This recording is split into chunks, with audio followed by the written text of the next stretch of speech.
नमस्कार दोस्तों, आप सभी का स्वागत है मेरे YouTube channel study with Ranjit में। आज हम लोग एलसीएम और एचसीएफ के कुछ महत्वपूर्ण क्वेश्चन को सॉल्व करेंगे। पहला क्वेश्चन है, यदि 65 और 117 का एचसीएफ 65m-117 के रूप में दर्शाने योग्य हो तो यम का मान है। ऑप्शन ए है 4, ऑप्शन बी 2, ऑप्शन सी है 1, ऑप्शन डी है 3। क्या कहा गया है यहाँ पे? 65 और 117, 65 और 117 का जो एचसीएफ है वो किस रूप में दर्शाने योग्य है? 65 - 117 के रूप में। तो यहाँ पे सबसे पहले हम क्या करेंगे? 65 और 117 का एचसीएफ यानी मासा निकालेंगे, महत्तम समापवर्तक। तो यहाँ पे 65 का क्या करेंगे? पहले गुणनखंड करेंगे, कितना होगा? 5 × 13। 117 का कितना हो जाएगा? 117 का 3 × 3 त्रिका 9 हो गया, 3 × 3 3 त्रिका 9 और हो जाएगा यहाँ पे 13। मतलब इसका जो एचसीएफ आएगा कितना आएगा? दोनों में क्या उभयनिष्ठ है, क्या कॉमन है? 13। तो इसका एचसीएफ कितना आ गया? 13। और क्वेश्चन में कहा क्या गया है? 65 और 117 का एचसीएफ जो होगा किस रूप में दर्शाने योग्य होगा? 65m-117। तो हम क्या करेंगे? 65m-117 बराबर क्या रख देंगे? 13। अब देखो यहाँ पे 65m बराबर 13, 117 को इधर ले आएंगे तो क्या हो जाएगा? प्लस 117। तो कितना आ गया? 65m बराबर 130। तो m बराबर क्या होगा? 130 बटे 65। 65 एक कम 65 और 65 दूना कितना हो गया? 130। तो m का मान कितना आ गया? 2। कौन सा ऑप्शन सही होगा इसमें? Option B. क्या कहा गया था क्वेश्चन में? एक बार फिर से इसे देख लेते हैं। कहा गया था 65 और 117 का एचसीएफ जो होगा मतलब 13 किस रूप में दर्शाने योग्य होगा? 65m-117 के रूप में। तो हम क्या करेंगे? जो हमारा एचसीएफ आया था 100, यहाँ पे 117 और 65 का 13, उसको क्या करेंगे? 65m-117 बराबर रख देंगे 13। 13 ही तो आया है और यम का मान यहाँ से निकाल लेंगे। चलिए अगला क्वेश्चन देखते हैं। दो संख्याएं 3:4 के अनुपात में है तथा इनका एलसीएम 84 है। इनमें से बड़ी संख्या कौन सी है? इनमें से बड़ी संख्या कौन सी है? ऑप्शन ए दिया गया है 21, ऑप्शन बी है 24, ऑप्शन सी है 28, ऑप्शन डी है 84। तो देखो यहाँ पे कहा गया है दो संख्याएं, उनका अनुपात दिया गया है, संख्या नहीं दी गई है। तो अगर हम मान लेते हैं कि संख्या जो है एक संख्या को 3x मान लेते हैं और एक संख्या को 4x, अनुपात ही तो दिया गया है यहाँ पे। तो संख्या को हम मान लिए, एक संख्या हो गई 3x और एक संख्या हो गई 4x। कहा गया है इनका एलसीएम यानी लासा इनका कितना है? 84 है। इनमें से बड़ी संख्या कौन सी है? क्या कहा गया है? इनमें से बड़ी संख्या कौन सी है? तो एलसीएम तो दिया गया है ना यहाँ पे 84। तो इनका भी हम एलसीएम निकाल लेंगे, लासा। तो 3 का जब गुणनखंड करेंगे तो 3x का क्या हो जाएगा? 3 × x। और 4x का क्या हो जाएगा? 2 × x। तो इसका जो एलसीएम आ जाएगा, एलसीएम का मतलब हम इसको ले लेंगे 2 × 2 यानी हो गया 4 और 4 × 12 और x को एक ही बार लेना है। कितना हो गया? 12x आ गया।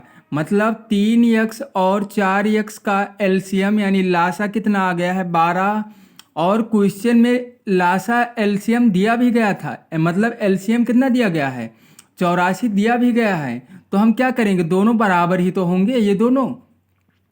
अरे 84 और 12x बराबर ही तो होंगे, तो हम इसको बराबर रख लेते हैं। 12x बराबर क्या कर लेते हैं 84। तो x बराबर क्या हो जाएगा 84/12। 12 एकम 12 और 12 सत्ते क्या हो जाएगा 84। मतलब x का जो मान आ गया है कितना आ गया है 7। तो यहाँ पे बताना था बड़ी संख्या कौन सी है, तो बड़ी संख्या यही तो होगी। अगर 3x पे रखेंगे 3x पे, तो x का मान कितना है 7, तो कितना आ गया 21। 21 ही तो आएगा, यानी एक संख्या 21 आ जाएगी। और अगर 4x पे रख देंगे, x का मान यहाँ रख देंगे 7, तो कितना हो जाएगा 28। तो कौन सी संख्या बड़ी है इसमें, यही तो 28। यहाँ पे यही तो पूछा गया है बड़ी संख्या कौन सी है। तो इसका कौन सा ऑप्शन सही होगा, ऑप्शन सी। अगला क्वेश्चन है प्रथम क्रमागत 3 सम संख्याओं का HCF तथा LCM होगा 1 और 6, 2 और 6, 1 और 12, 2 और 12। तो देखो प्रथम क्रमागत 3 सम संख्याओं की बात हुई है, तो प्रथम क्रमागत 3 सम संख्या होती है 2, 4 और 6। तो क्या करना है, इसी का HCF बताना है और LCM। तो क्या करेंगे, 2 का क्या हो जाएगा, 2 का 2 ही होगा गुणनखंड इसका। और 4 का कितना हो जाएगा 2 गुणे 2। और 6 का क्या हो जाएगा 3 गुणे 2। इतना हो गया, यानी 3 दूनी 6। तो देखो करना क्या है हमें, HCF कैसे निकालते हैं। HCF जो होता है तीन, जैसे 3 संख्या है तो तीनों के गुणनखंड में जो संख्या उभयनिष्ठ होती है उसी को ले लेते हैं। देखो 2 ये तीनों में है ना, तो इसका HCF कितना होगा 2। और LCM कैसे निकालते हैं, LCM में सबसे बड़ी घात वाले को लेते हैं। सबसे बड़ी घात यानी 2 गुणे 2, इसमें 2 बार आया है, इसमें 1 और इसमें 1, तो हमें ये वाला लेना है। मतलब 2 गुणे 2 और बचा क्या 3 ही तो बचा, तो 3 को भी ले लिया गया। तो कितना आ गया LCM 2 दूनी 4 और 4 तिहाई 12। तो इसका आंसर क्या आ गया 2 और 12। कौन सा विकल्प सही होगा इसमें, यानी ऑप्शन नंबर इसमें सही होगा डी 2 और 12। यही तो आया है HCF जो आया है 2 और LCM कितना आया है 12। कौन सा ऑप्शन सही होगा, ऑप्शन नंबर डी। यही तो कहा गया था प्रथम क्रमागत 3 सम संख्याओं का HCF तथा LCM होगा। तो प्रथम क्रमागत 3 सम संख्या जो होती है 2, 4 और 6, इसका जब HCF निकाला गया तो कितना आ गया 2, और LCM जब निकाला गया तो कितना आ गया 12। तो ऑप्शन नंबर डी इसमें सही होगा 2 और 12। मतलब 2 HCF होगा और LCM 12 होगा। चलिए अगला क्वेश्चन देखते हैं। दो संख्याओं का HCF 11 तथा LCM 693 है। यदि एक संख्या 77 है तो दूसरी संख्या होगी। ऑप्शन ए है 66, ऑप्शन बी है 35 और ऑप्शन सी है 99, ऑप्शन डी है 68।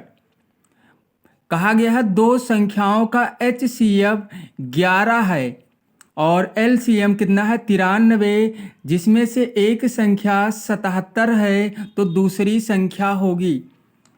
इसका जो सूत्र होता है संख्याओं का गुणनफल बराबर LCM गुणे HCF। तो यहाँ पे दो संख्या है तो एक संख्या गुणे दूसरी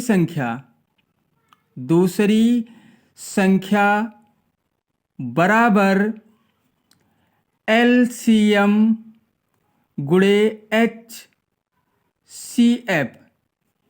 एक संख्या गुणे दूसरी संख्या बराबर LCM गुणे HCF।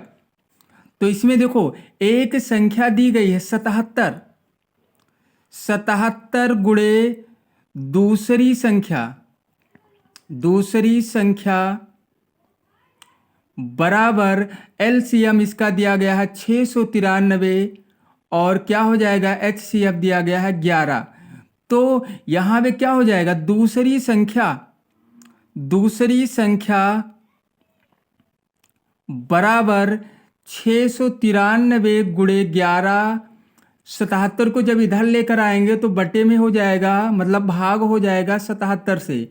अभी देखो यहाँ पे 11 एक कम 11 और 11 सते 77 और यहाँ पे कितना आ गया 693 बटे 7। 7 से इसे भी काट देंगे, कैंसिल कर देंगे, 7 एक कम 7 और यहाँ 7 9 63, यहाँ पे कितना बचा 6, 7 9 63, यानी दूसरी संख्या जो थी कितनी थी 99। कौन सा ऑप्शन सही होगा, ऑप्शन सी। दो संख्याओं का एचसीएफ 11 और एलसीएम 693 है। यदि एक संख्या 77 है तो दूसरी संख्या कितनी हो जाएगी 99।